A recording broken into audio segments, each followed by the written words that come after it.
Hey there, welcome. On this channel, you won't just improve your English listening skills, you'll grow as a person. Each video is a story with meaning. It's for anyone who wants to become stronger, more disciplined, and closer to their true self. Listen carefully. This might change more than you think. He sat in his car, engine running but going nowhere. The world outside moved. People walking, cars passing, lives being lived. But inside, he felt like time had frozen. 39 years old. A decent job, a quiet apartment, a few friends.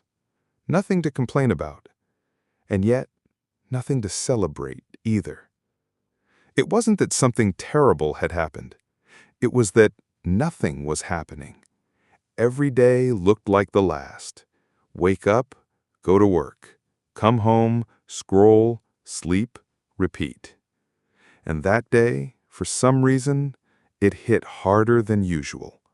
He glanced at the dashboard clock, 6:08 p.m. Then at the mirror, a face he barely recognized anymore. Not because it was old, but because it was lost. That moment, right there in the car, became the beginning, not of a breakdown, but of a breakthrough. Because in that moment, he whispered something he'd never admitted out loud. I don't want to live like this anymore. That sentence didn't change the world, but it changed his. And maybe, if you've ever felt something similar, it could change yours too. Because here's the truth no one tells you when you're younger. You don't get infinite chances, and the life you're postponing, that is your life. And sometimes the most powerful shift isn't starting something new. It's realizing you can't keep living the same. This video is for everyone who ever looked at their life and wondered, is this it? It's not too late, but it won't wait forever. Let's begin. Lesson 1. The wake-up call doesn't always come with sirens. It wasn't a crash. It wasn't a divorce. It wasn't some dramatic event like the movies love to show. For Anna, it was a moment so small that no one else even noticed it. She was standing in the cereal aisle, holding a box of granola, staring blankly at the shelf. And then she realized she had no idea what she was doing there. Not in the aisle, in her life. She was 42. She had 2 kids, a mortgage, a job that looked good on paper, and a smile that fooled everyone, including herself. But on that random Tuesday morning, it hit her. Somehow, her life had turned into a checklist. Wake up, feed the kids, go to work, come home, make dinner, scroll until tired, repeat. She was living, yes, but not alive. And when she told her husband later that night, his response was, "Well, that's just how it is, right?" That's when she knew. It wasn't the world that had gone quiet. It was her. Your second life begins the moment you realize your first one has been running on autopilot. That realization doesn't need to be loud. It can come in a grocery store, in traffic, in a quiet sigh while brushing your teeth. But when it comes, it shakes everything. For Anna, that moment in the cereal aisle became her starting point. She didn't quit her job or move to Bali. Not right away, but she did one radical thing. She started to listen to herself. She asked questions she had buried for years. What brings me joy that isn't about someone else? What would I do if I didn't care what people thought? When did I stop dreaming? And those questions turned into actions, tiny ones at first. She signed up for a pottery class, started walking without her phone, woke up 30 minutes earlier to write before the chaos of the day. Nothing earth-shattering, but everything life-changing. Because you don't flip your life overnight. You reclaim it, one breath at a time. The wake-up call isn't always a breakdown. Sometimes it's a whisper. This isn't who I wanted to be. And that whisper? That's the start of your second life. So if you felt it in a grocery store, in your car, or late at night, don't ignore it. Answer it. Because your second life isn't waiting for permission. It's waiting for you. She didn't become a millionaire. She didn't go viral. She didn't write a best-selling book or move to Paris. But she found something rarer. Peace, clarity, and the kind of quiet confidence that only comes when you stop lying to yourself. A year after the cereal aisle moment, Anna was still living in the same house, still working at the same job, but she had reduced her hours. She had boundaries now. She no longer said yes to everything out of guilt. She said yes when it mattered. She started taking weekend trips alone, not to escape, but to reconnect. She reconnected with her college friend over coffee, picked up painting again, and even started mentoring a few younger women at work who felt just as lost as she once did. Her kids noticed first. "Mom laughs more now," her daughter said one night at dinner. Her husband, who hadn't understood her shift at first, slowly began to reflect, too. He asked more questions. He even joined her for a sunrise hike one weekend, the first in over a decade. No, she didn't change the whole world, but she changed hers. And that's where everything starts. Sometimes the bravest thing you can do isn't to start over. It's to start showing up in your own life. Anna still has hard days. Of course she does. But she's present in them now. She's no longer sleepwalking through her only life. And that, more than anything, is what your second life is about. Lesson 2. Midlife is not a crisis. It's a crossroads. Before he was a millionaire, before the movie, before Will Smith ever put on his shoes, Chris Gardner was sleeping in a public bathroom with his toddler son curled up beside him. He didn't look like someone who had just started a new chapter. He looked like someone at the end of one. Broke, homeless, alone. 30-something with a baby in one arm and a bone density scanner in the other. Wearing the same suit for days. Interviewing for a job he had no qualifications for and no real reason to believe he'd get. But that's the lie of midlife crisis. We're told that somewhere around 40, we're supposed to unravel, buy a motorcycle, leave our families, chase youth like it's a coupon about to expire. But the truth is, midlife isn't a breakdown, it's a decision point. It's the moment you realize, if I keep going this way, I'll end up somewhere I never wanted to be. That's what Chris felt. His life had veered so far from what he imagined, and yet he refused to surrender to it. And that's the difference. A crisis breaks you. A crossroads wakes you. Gardner had every excuse to give up.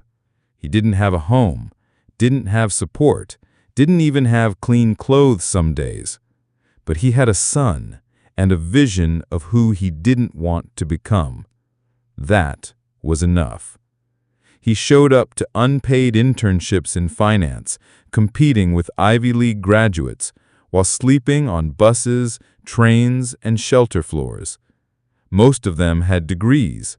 He had hunger. Most of them had confidence. He had desperation. And most importantly, he had resolve. That's what a real midlife transformation looks like. Not glamorous, not neat, just gritty and real. and full of days that make you want to scream into the wind. But when you treat midlife as a turning point, not a crisis, everything changes. Because what looks like rock bottom might just be the launch pad. Chris didn't need a new car or a new identity. He needed a chance and the courage to walk through it when it came. And he did. Against all odds, he got the job. He climbed. He built. He thrived. But more than money, more than fame, more than success, he earned the right to look in the mirror and say, "I didn't let my son down. I didn't let myself down." He's not extraordinary because of where he ended up. He's extraordinary because of what he endured along the way. Midlife isn't the end of your story. It's where you take the pen back. So if you're staring at the mess of your life right now, if you feel like you've wasted years, like you missed your chance, like you're too far gone, stop. You are not broken. You are at a crossroads. And the direction you choose today could rewrite the rest of your life. Lesson 3. Radical change is terrifying and necessary. Her name was Julia. She had built her life like a fortress, safe, predictable, admirable. By 45, she was a senior executive at a Fortune 500 company. Six-figure salary, corner office, company car, respect. And every morning she sat in that car in the parking lot for 10 extra minutes, just to cry. No one knew. She smiled in meetings, hit deadlines, mentored juniors. She played the role perfectly because she had rehearsed it for decades. But the ache was growing, the ache that whispers, "This life, it's not yours." Julia hadn't always wanted boardrooms and budgets. In college, she painted. Not professionally, just passionately. Her professors used to pull her aside and say, This is real. You have something." But real life knocked. Student loans, pressure from family, expectations. So the brushes got packed away, one compromise at a time. And now, 2 decades later, the only thing she painted was a mask. Until one evening, late at the office, fluorescent lights buzzing, she opened an email by accident. It was a newsletter from a local art studio. Weekend retreat, express the life inside you. Her finger hovered over delete, but didn't press. Instead, she stared, and then she cried. That night she didn't sleep. She remembered the girl she used to be, the one who didn't ask for permission to feel alive. The scariest thing about radical change isn't what you'll lose. It's facing how long you've pretended not to care. Julia signed up for the retreat, terrified, ashamed of her rusty skills, worried what her colleagues would think. But something deeper than fear pulled her forward. Not ambition, not escape, just truth. She painted for 48 hours straight, blisters on her fingers, no sense of time, no corporate goals, just colors, emotion, movement. She came home changed, not because the paintings were good, they were messy, raw, but because she finally remembered who she was before the world told her who to be. 3 months later, she reduced her hours to 4 days a week. Then she rented a small studio space. Then she submitted to a local exhibit. Then she quit. It wasn't graceful. People talked. Some said she was having a breakdown. Others called it a midlife crisis. But she knew better. It wasn't a breakdown. It was a return. Radical change is terrifying because it confronts the lie you've lived for years, that you're fine. Julia wasn't fine. She was drowning in shoulds. And when she stopped trying to be everything for everyone, she started becoming something far more powerful, herself. Her story isn't about art. It's about truth. About the courage to admit that the life you've built might not be the one you want, and the courage to change it anyway. 1 year later, Julia had less money, fewer meetings, smaller wardrobe, but she had breath again, light in her eyes, and a line of people who showed up at her first solo gallery and whispered, "Thank you. Your story gave me permission." Maybe you don't need more motivation. Maybe you need to look at your life and ask, what part of me have I buried to be accepted? And then dig it up, dust it off, and dare to begin again. Because the only thing scarier than change is regret. Lesson 4. The regret of not starting. There's a special kind of pain that doesn't show up in medical scans. It's not visible to the world. You won't find it in blood tests or MRIs. But it's there, lodged deep in the soul. It's the regret of a life unlived. You hear it in late-night whispers, in the eyes of those who always talk about what could have been, and in the sighs that come when the house goes quiet and they're left alone with their thoughts. This kind of regret doesn't show up all at once. It creeps in. It starts as a small discomfort. I should have gone on that trip. I wonder what would have happened if I applied for that job.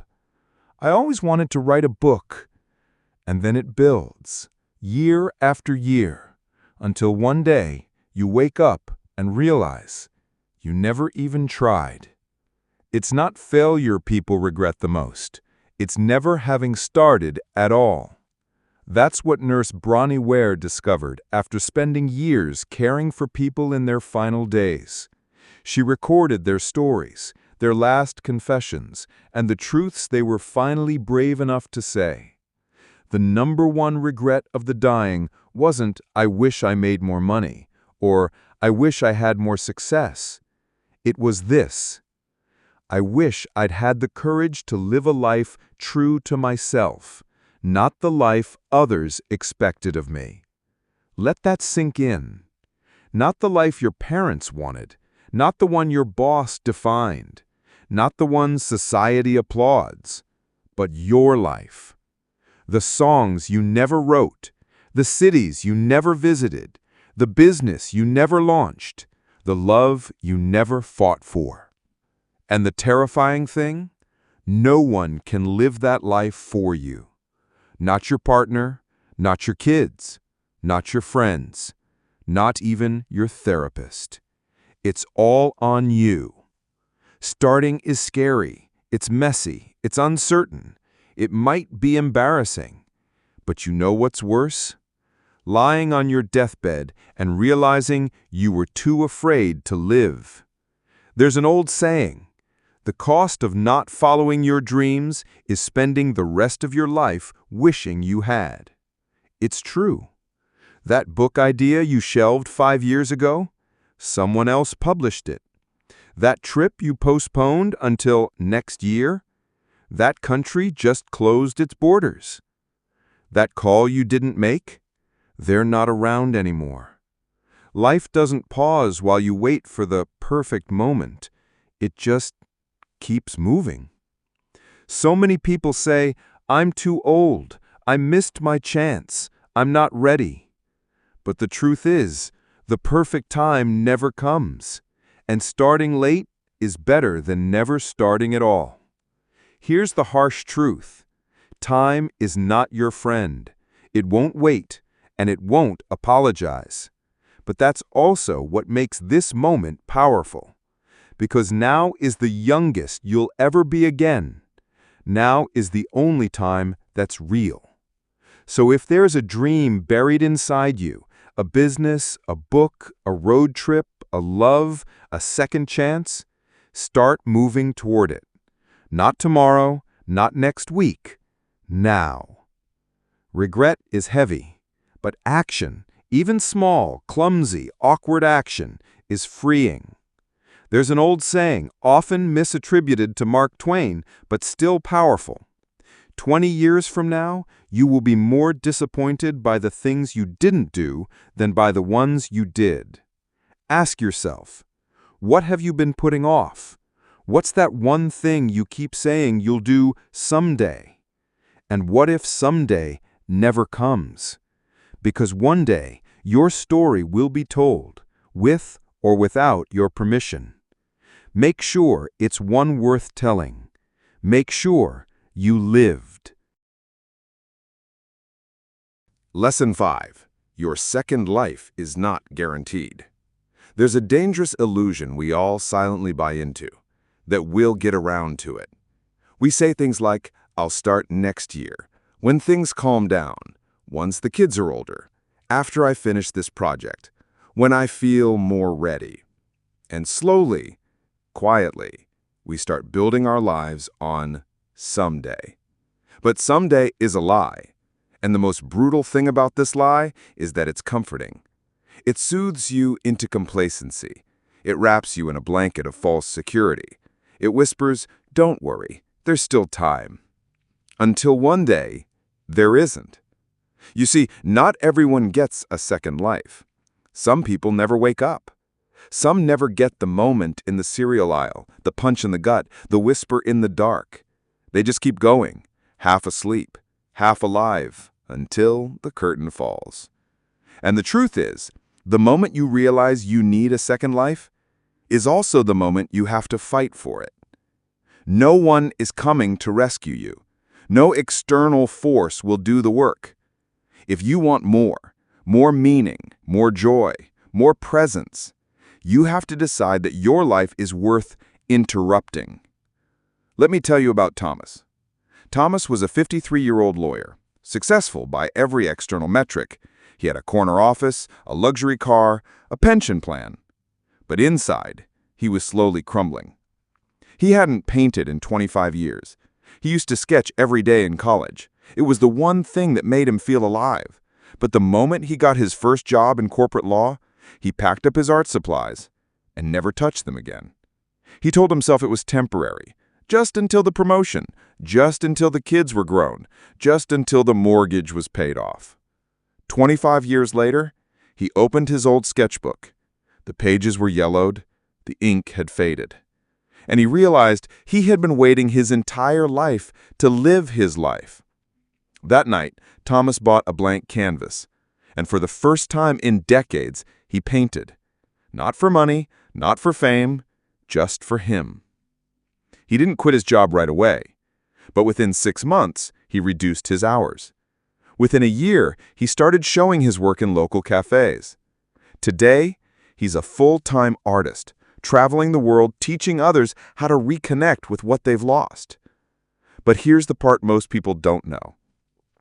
Thomas's best friend, Mark, always said he'd do the same. Always said he'd get around to it. He died of a heart attack at 52. Never picked up a brush. This isn't meant to scare you. It's meant to wake you. Life doesn't owe you a second chance. You don't get to schedule it on your calendar. You either claim it now or you risk losing it forever. We think we have time. But time isn't something you have. It's something you use. So stop waiting for the perfect moment.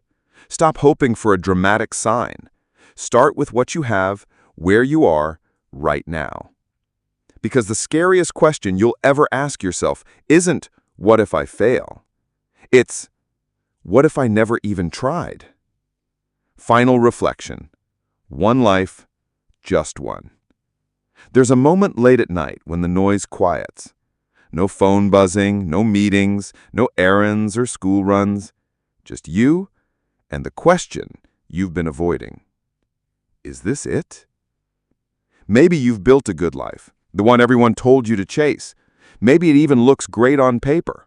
But deep down, something's off. You feel it in your chest when you wake up, in the silence between conversations, in that moment when you laugh, but it doesn't quite reach your eyes. That's not failure. That's your soul knocking. We all get one shot at this. One. Not a rehearsal, not a test run, not level 1 before the real thing begins. And yet, most of us sleepwalk through it. We follow maps other people drew. We say yes when we mean no. We settle. We numb. We wait. But here's the truth nobody tells you. The life you want, the one where you feel fully alive, it's not found. It's built. Brick by brick, choice by choice, moment by moment. It starts with courage, not clarity. It continues with action, not certainty. You don't need a full plan. You need one honest answer. What do I want my only life to feel like? You are not too late. You are not too old. You are not stuck. You are just one decision away from a different story. And no, it won't be perfect. There will be mess, doubt, setbacks. But there will also be meaning, joy, fire in your chest. Because the moment you stop waiting for your second life and start living your first one with intention, everything changes. This is your wake-up call. This is your permission slip. This is your sign. Not from the universe, from you. So go. Write the chapter you've been afraid to begin. Speak the truth you've been afraid to say. Do the thing you promised yourself you would. Because this isn't a dress rehearsal. This isn't someday. This is it. Your second life begins when you realize you only have one. And that realization starts now.